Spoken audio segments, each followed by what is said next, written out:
All right, welcome back, everyone.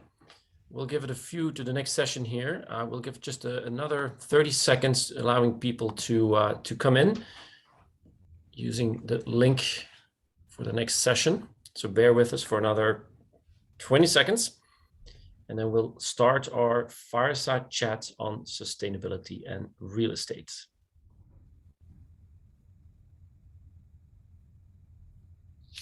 All right, I think we're ready to go. So welcome Ed Allison-Wright from World Trade Center Gibraltar, and also the chair of our real estate MAC. So Ed will introduce his two panelists for this session on sustainability and real estate. And after our early keynote this morning with Minister Valenciano of Costa Rica, I think we're very well into a broader discussion and a debate on what is sustainability, how can we contribute to sustainability, and how can we also as an organization and as members be part of a solution when it comes to the sustainability question. So Ed, I will hand it back over to you, and I will see you in about 35 minutes. Great. Well, thanks very much, Robin. Well, first of all, hello, good morning, good evening, good afternoon, everyone and members. We're really delighted to have some distinguished panelists with us this afternoon. We're joined by Hans Wallström from Skanska. He's the Director of Sustainability for Commercial Development in Nordic countries for Skanska. And we're also delighted that we have Manuel Rees with us, who is the Project Development Director for Dresden, World Trade Center Dresden. So we've got some great panelists to discuss this topic with us. It's a very hot topic given that we've had COP26 last week.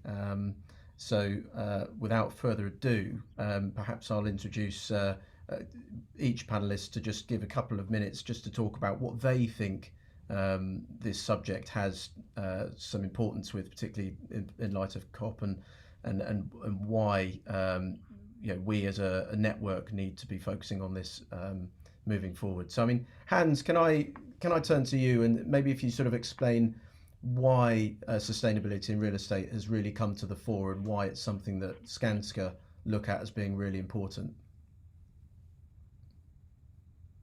Hans. Yeah, you can give a very simple answer to this. Oh, sorry, something is happening. Sorry, this. That's all right. Sorry, 1 second. It might have jumped onto gallery view.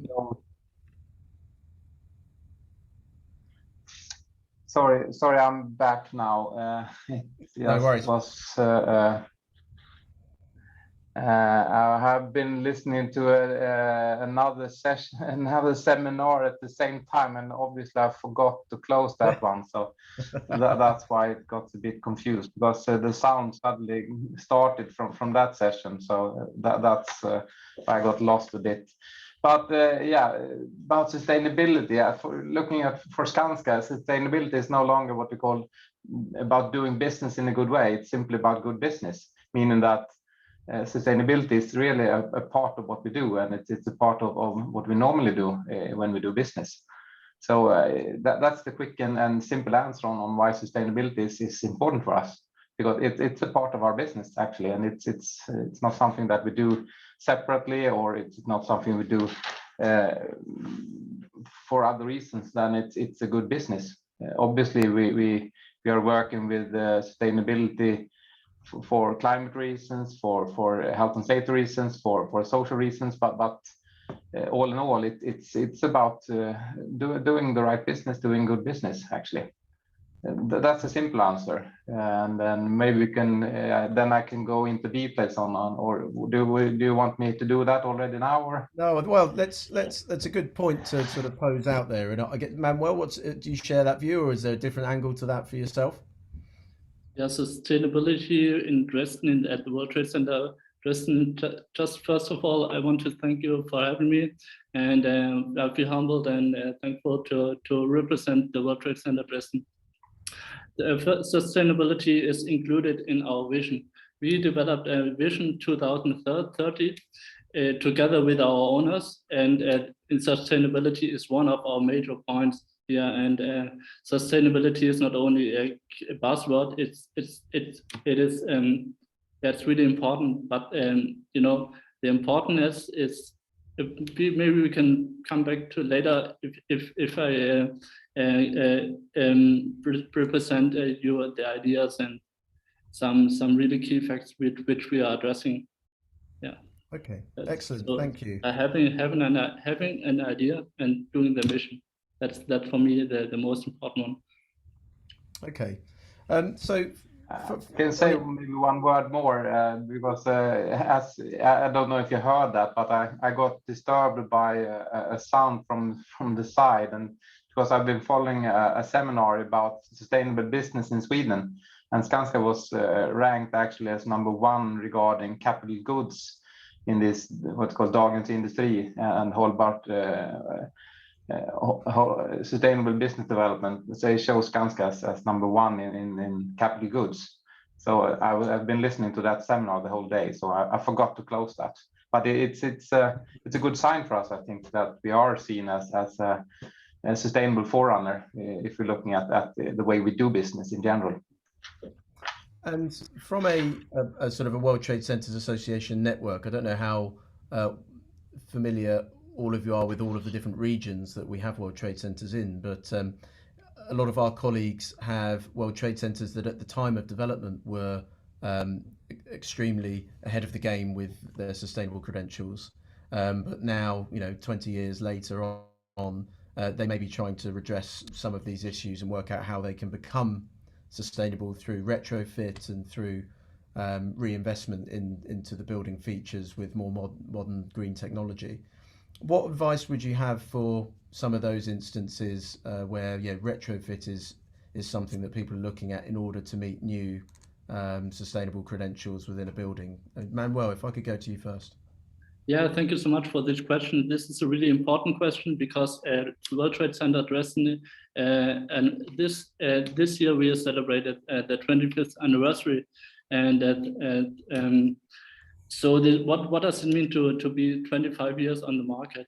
This means being every year on the market to be benchmarked with for example, new buildings, and we need to be we need to be better than them. So we are. Well, what do? We developed ourselves to be better than the other ones, and this is a really important thing. And so we try to be better than the new buildings, and this comes then the key fact sustainability is a really important key fact. Okay, and just before I go to Hans with that question, it's worth just noting, just as a reminder for everyone watching us today, if you do have any questions, throw them into the chat box below, and I'll get happy to ask them as we go, or at the end. I know there are some polls going on as well that Robin's running. But Hans, if I could throw that question your way. Yeah, if I could ask, I guess a bit more, maybe not in detail regarding the World Trade Center buildings, but on how we work with sustainability. And so far, I think we've done more new buildings, but we are the whole time looking at our business model, if you say it like that. And one thing that probably will come is more retrofitting. That we definitely see. And we've done these types of projects also. And one of the drivers for retrofitting is definitely climate. But talking about sustainable real estate in general, I could give you some answers regarding that.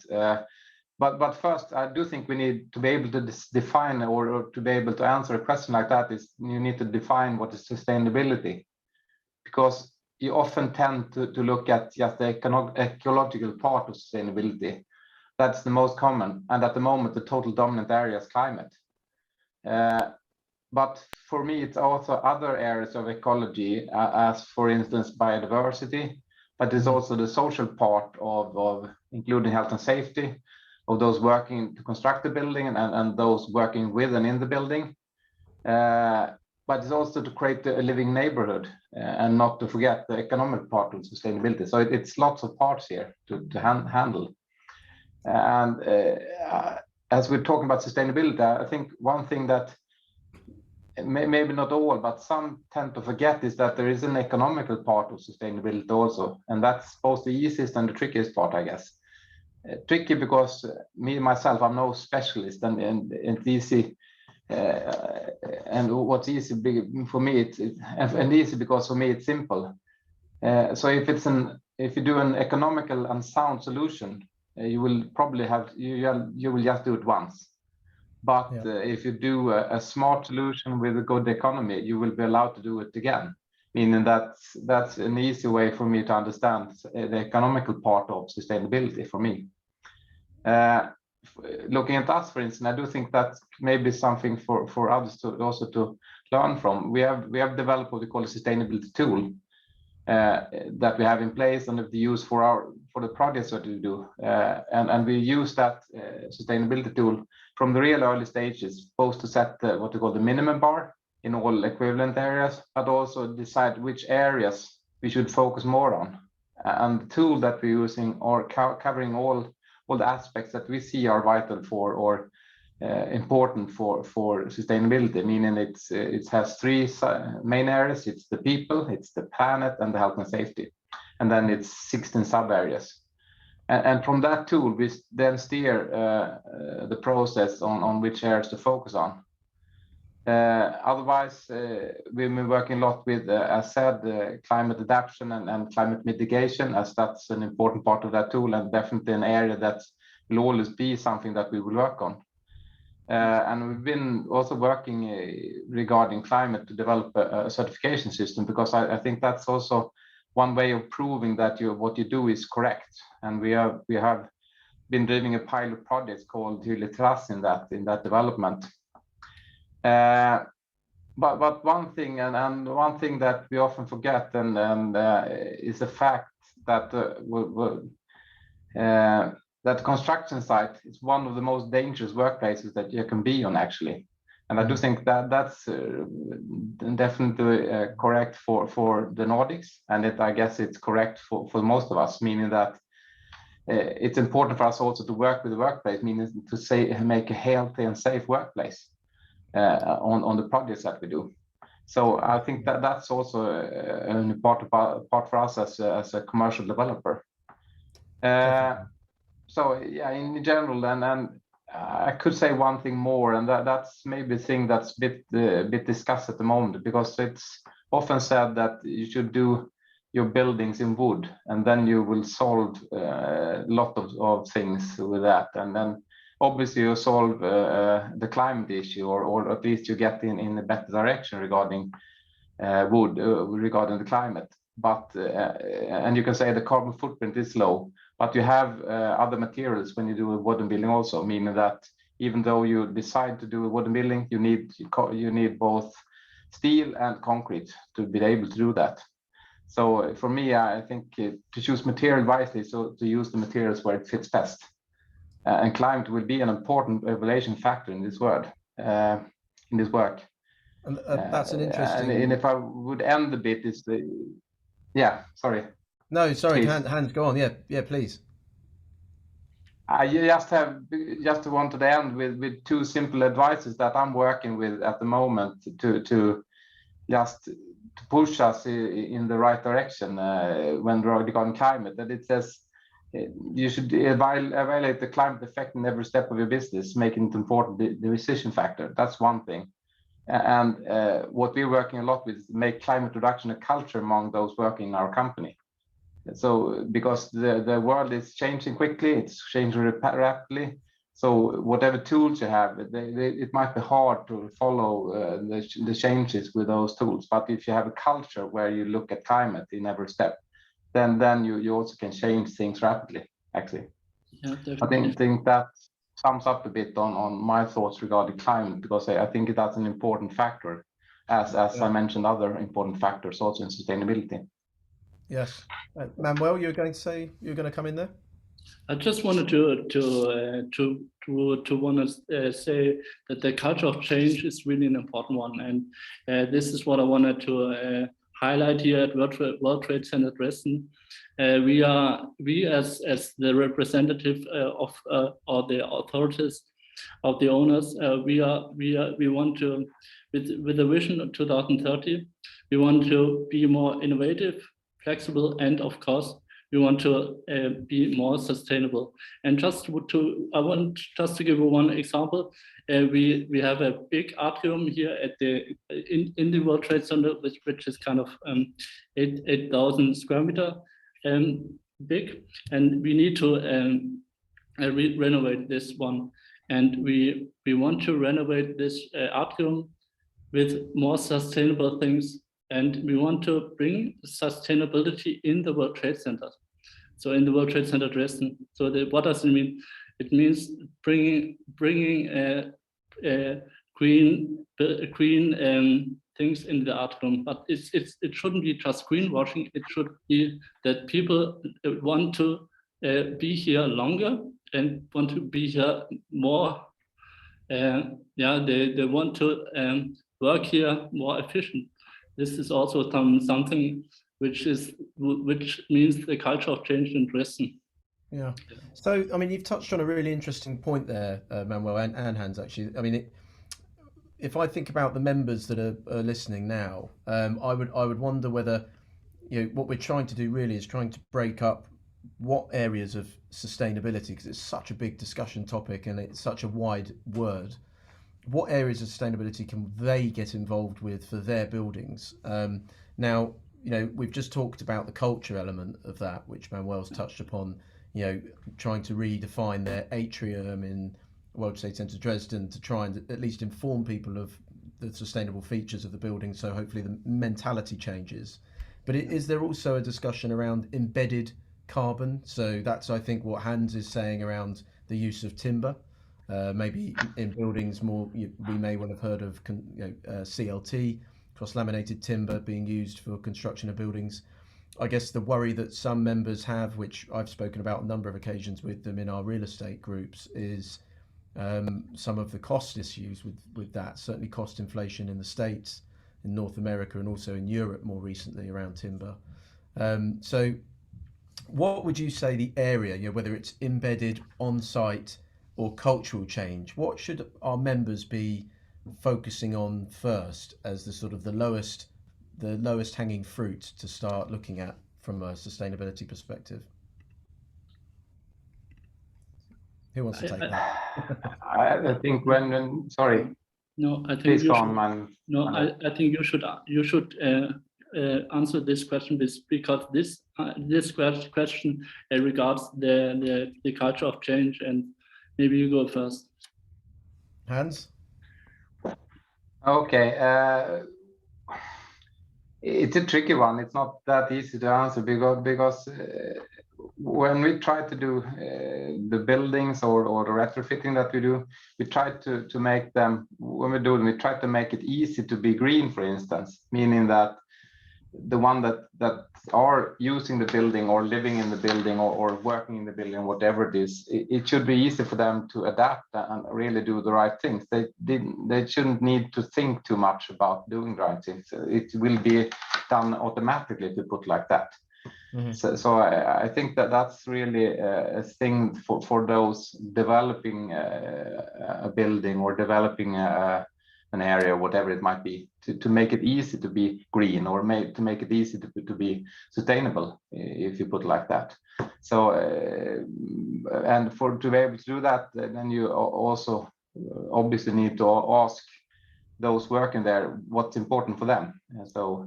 And one area that I didn't mention earlier that's very important for us, and that's mainly, not just mainly, but it's also because it's very important for our tenants, it's the health and safety of them, health and well-being of them.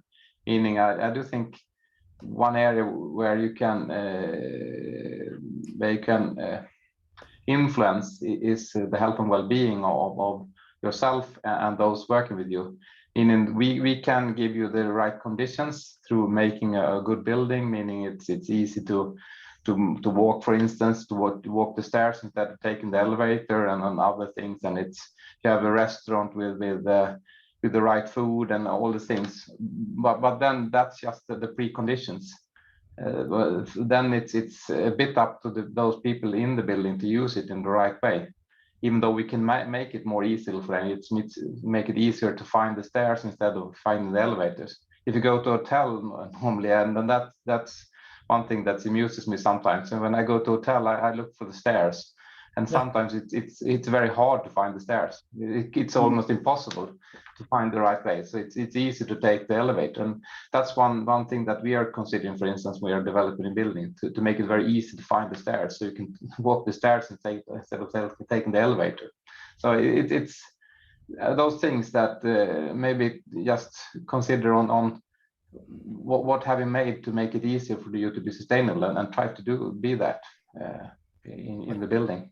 I think that's a really interesting point, especially when you think of where we are at the moment as a result of the pandemic. So obviously well-being has come to the forefront through COVID, and certainly what we're finding in World Trade Center Gibraltar as an example is that people aren't using the space as intensely in terms of bums on seats, but they are using space for other reasons. So they're using them for social cohesion of teams. They're using them for large team meetings.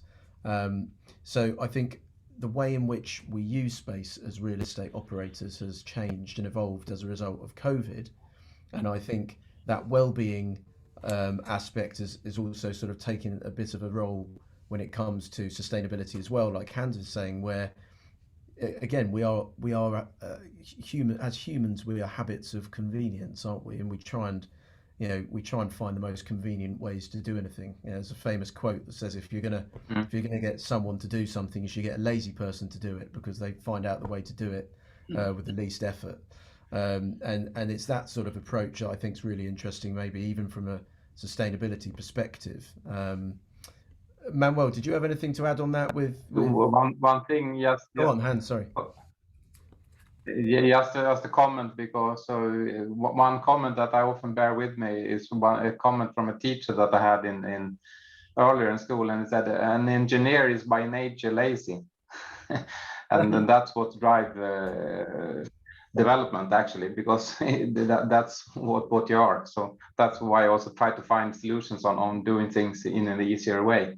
Yes, definitely. But just a remark also, like well-being and things like that. We often at the moment well certify, and that's not because all the things that we in the well certification is what we want to do, but it's one way of proving that what we do is it's right, because it's give you a reminder of what you should do, and also gives you approval on what you've done.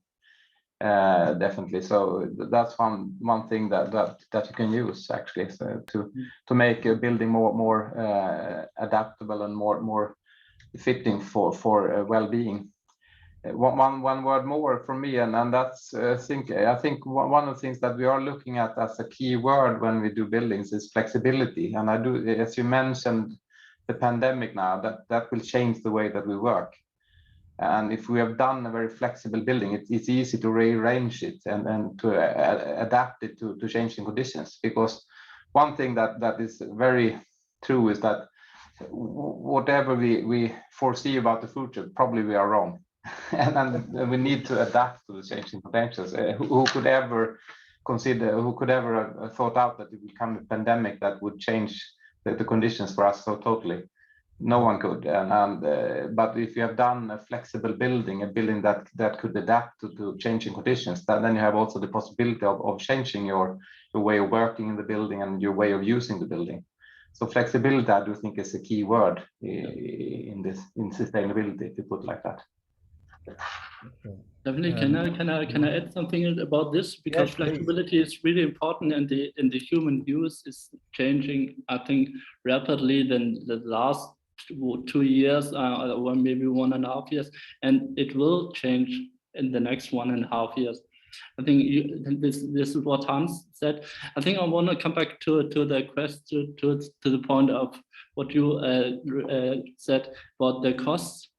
I know that certification things cost money, but it's super important to register the building by, for example, the BREEAM certification or DGNB or LEED.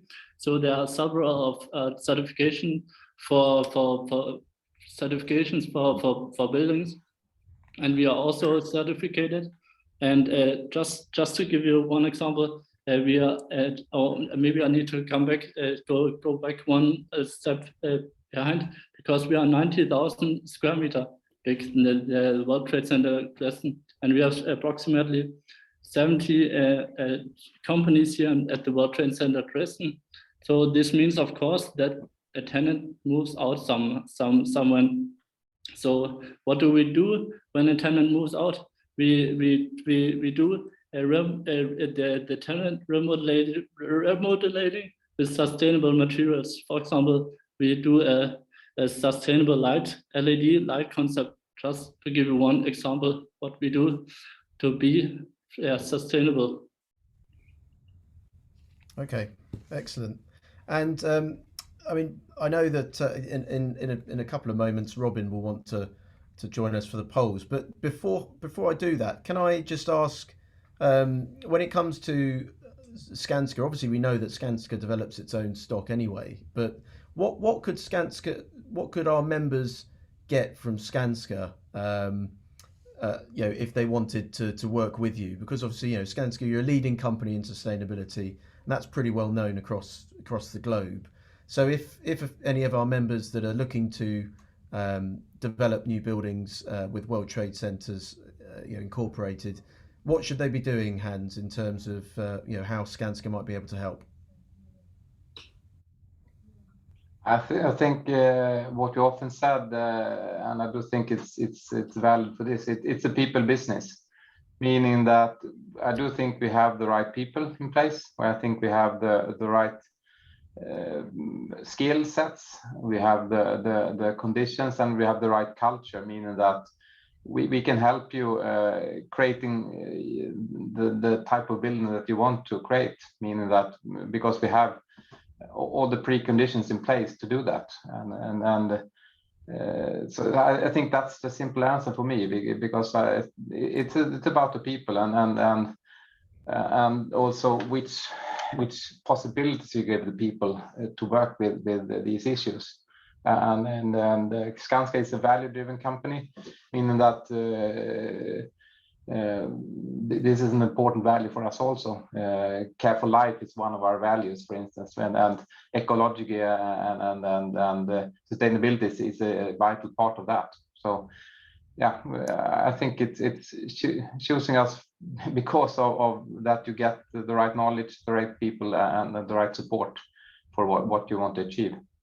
Fantastic. Well, I'm sure you'll get a few requests coming from this event, and we look forward to seeing some more Skanska designed World Trade Centers. And Manuel, can I, in case not all of our members are aware of World Trade Center Dresden, I mean, do you want to just sum up what you are as a building? I know you said 95,000 square meters, but I mean, what else do you have there? Because it is a fantastic building, and we don't have enough World Trade Centers in Germany. So just summarize what you have there, Manuel. We have a super diverse tenant mix. We have a 4-star hotel. We have a theater with 650 places in there. We have, for example, we have also the one entity of the United Nations University in the World Trade Center Dresden. We have several banks. We have one institute of the Technical University Dresden. So we have like core tenants, but also like satellite tenants. We are really proud of our 70 tenants, and as I mentioned, that the whole building is 90,000 square meter big. So it's kind of a big task to do the right steps, but not to do it's the wrong step. We do need to be in action.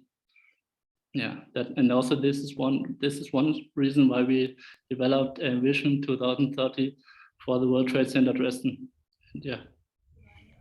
Okay, excellent. And I'm sure we'd be happy to, if anyone wants any more information on World Trade Center Dresden post event, I'm sure we can sort of arrange for people to speak to you, Manuel, because I'm really sort of in awe, and I can't wait to come and visit you guys when time permits. So that's fantastic. And I know Robin's turned up on screen, but just before I hand over to Robin for some polls, there was another question that came to mind for me, and that's I think based around how we try and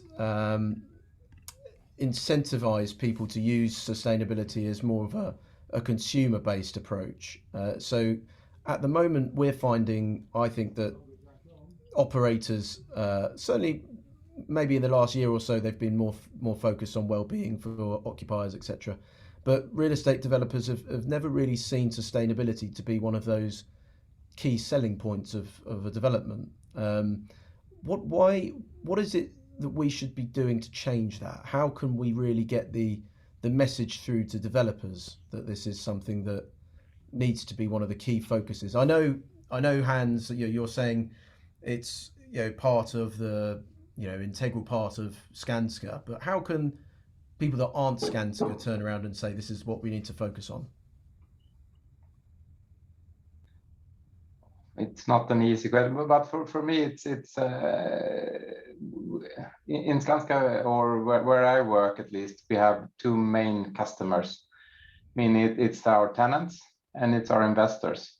And for the tenants, for us, I do think we are normally a bit ahead in the thinking, because when we develop projects, we have a long time horizon, so we don't know exactly what our tenants want. So we need to foresee that, and what we can foresee is that whatever they are willing to pay, it will be an important area for the tenants to have a very sustainable building. It's something that they want to ask for, and they want to ask for, and they will ask for, and something that we can give them. For the investors, we already know, because we have seen that the investors are really interested in this, and they are already asking for it when they are buying our building. So it's in that sense, it's an easy question to make a more like future-proof building. So it's about that, making a building more future-proof, and that's something that's really the investors really like. So it's in that sense, it's rather an easy question to answer on. But also, and I do think you need to have that as a part of what you do, actually, and it's a part of your business, because if you should look at every crown, if you put it like that, every dollar, whatever you say, then it could be a bit tricky to argue for everything that you do. So you need to be a bit convinced, and you need to be convinced that you're doing the right things. And that will help you in the future, and hopefully you will get to more future-proof building, and a building that will earn you more money also at the same time. This is it. So, funny enough, I must admit, I was kind of playing devil's advocate there, because I knew a bit of an answer myself. But certainly, from our perspective in the real estate sector, and I'm sure, Manuel, you'd probably agree, we're just seeing more and more legislation coming forward around reductions in emissions, reductions in the materials taken to site having embedded CO2. So we see it as a twofold thing, really. It's I think an insurance, it's like a hedge product. But having a sustainable building from the start is almost a hedge against some of these onerous costs that you might have as a result of future legislation.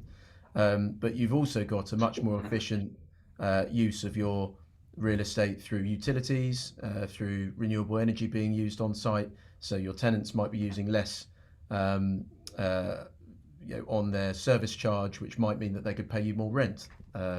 So there are all of these sort of economic factors that are beginning to sort of come into the fold, which I'm quietly optimistic about. And I must before we begin to close, I must say I saw a stat today which fascinated me about more of these consumer-linked behavior that we can change, and I must read it out. So I read that 10.6 kilograms every year per person is wasted of CO2, only based on the photos that we have stored on the cloud that we don't need.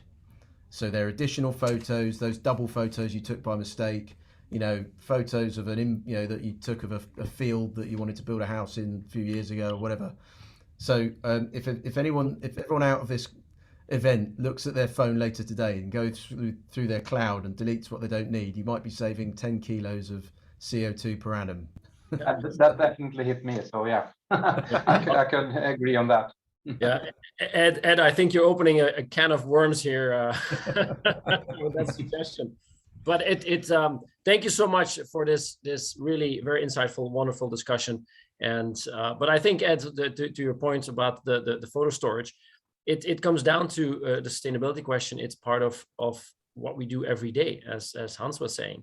All the small things actually turn out not to be small things, and they all add up. And I take away here also the notion that we can do the right thing and also do something that's good for business. That those two are not mutually exclusive, as we've heard this morning also from our guests from Costa Rica. And I really do believe that with this approach, what you Manuel and Hans were sort of talking about, this is just necessary to be future-proof. Not just as a building, but also as a business, and that counts for us as well as an organization. So we have a brief poll. So if we can pull up the poll, then let's see what the audience. So what challenges have you faced in becoming more sustainable? Second question, does your organization have steps in place to become more sustainable next year? And then there's a third question, I believe. How useful would a sustainable barometer be for your business? So let's give it a minute here. Maybe we should add a question, Ed. Will you delete half of your cloud-based picture and recordings? I was going to say it's gutting that hosts and panelists can't vote. So yeah, it's a really interesting question. Yeah, I tried to vote, but it didn't work. So no, it's correct. Panelists are not allowed to vote, Hans, for all good reasons. Yeah. So, and while we're getting the poll results, and I just want to add also for the audience that we are a participant, an active participant of the United Nations Global Compact, because we do believe in how supporting businesses, what businesses can do in support of the Sustainable Development Goals. And we're also a social actor with the UN Economic and Social Council. And so bringing this together, we are now currently working on preparing our first own sustainability report as an organization, which will basically come down to looking for success stories of our members, our businesses in the network, what they are doing in support of the Sustainable Development Goals. So, and you'll see a link here and a message in the chat where we've already actually received many messages from members, doing the right thing. And all of a sudden it's like, wait a minute, this does fit in this framework of I'm also doing this in support of one of the SDGs without actually realizing. So we want to now bring those stories together and bundle this as our own sustainability story. So let's see what the poll results are. All right, what challenges have you faced in becoming more sustainable? Return on investment, 21%. Retrofitting sustainable measures into an existing buildings. And so that seems to be sort of the bulk of the challenges is how to retrofit those sustainable measures into an existing facility, and then return on investment itself. Disruption to tenants, and all of the above is there as well. Does your organization have steps in place to become more sustainable next year? About 80% says yes, 20% says no. And how useful would a sustainable barometer be for your business or to your business? Very useful, about 70%, somewhat useful, 30%, and nobody thinks it's not useful at all. So there's definitely music there, and it's good to hear from the network. And I'm sure this is also thanks to your contribution here, Hans, Manuel, and of course, Ed, to keep driving home this message of sustainability, and especially also in real estate, as this is a very important component of who we are, of our World Trade Center model. So, gentlemen, thank you very much. And I will guide the audience through the link in the chat to our speed networking break for about 15 minutes. A similar exercise as we did yesterday. I hope you enjoyed that, met some new people. So I will see you back in 15 minutes on the dot to continue the program with introducing some of our newer members. So see you all in 15 minutes. Thank you. Thank you. Thank you. Thanks.